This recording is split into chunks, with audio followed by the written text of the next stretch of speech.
ছেলের সাথে অভিমান করে আত্মহত্যা নীলুফা আক্তারের। স্বামী মানিক মিয়া সৌদি প্রবাসী। ব্রাহ্মণবাড়িয়া নবীনগর পৌর ১ নং ওয়ার্ড আলমনগর গ্রামে নীলুফা আক্তার তার ছেলের সাথে অভিমান করে আত্মহত্যা করলেন। তার ছেলে ইমতিয়াজ তার মায়ের সাথে রাগারাগি করতেন।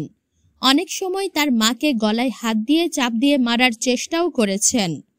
প্রায় সময় ইমতিয়াজের বউ তার মায়ের সাথে ঝামেলা করতেন। ইমতিয়াজের নানি বলেন, আমার মেয়েকে হত্যা করা হয়েছে। নীলুফার আক্তারের সাথে পুত্রবধূ ও ছেলে ইমতিয়াজ প্রায় সময় ঝগড়াঝাটি করে আসছিলেন। সন্ধ্যা আনুমানিক ৭টার দিকে এলাকাবাসীর সহযোগিতায় তাকে নবীনগর সরকারি হাসপাতালে নিয়ে আসেন। নীলুফা আক্তারের মায়ের আহাজারি থেকে উঠে আসছে হত্যার অভিযোগ। নীলুফা আক্তারের লাশ পুলিশ উদ্ধার করেননি।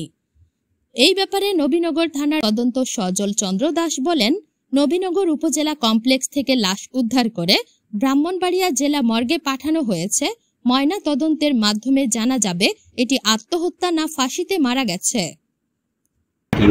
নীলুফা নামে এক মহিলা গলায় ফাঁস দিয়ে আত্মহত্যা করেছে। সংবাদপত্রে আমরা মেডিকেলে যাই, গিয়ে আমরা প্রাথমিকভাবে তার ময়না তদন্ত নিমিত্তে প্রাথমিক সুলতান প্রস্তুত করি। সুলতান প্রস্তুত করে দেখা যায় তার গলায় কিছু ফাঁস দেওয়ার চিহ্ন আছে। তারপরও যেহেতু ভিকটিমের মা বলা হচ্ছে যে পারিবারিক কলহের কারণে সে গলায় ফাঁস দিয়েছে, প্রকৃতপক্ষে কেউ তাকে আত্মহত্যা করার পিছনে ইন্ধন দিয়েছে কিনা কিংবা কারোর উপর রাগ বা অভিমান করে করেছে কিনা, এটা প্রকৃত সত্যতা নির্ণয়ের জন্য আমরা লাস্ট পোস্টমর্টমে প্রেরণ করার নিমিত্তে ব্রাহ্মণবাড়িয়া সদর হাসপাতালে প্রেরণ করছি।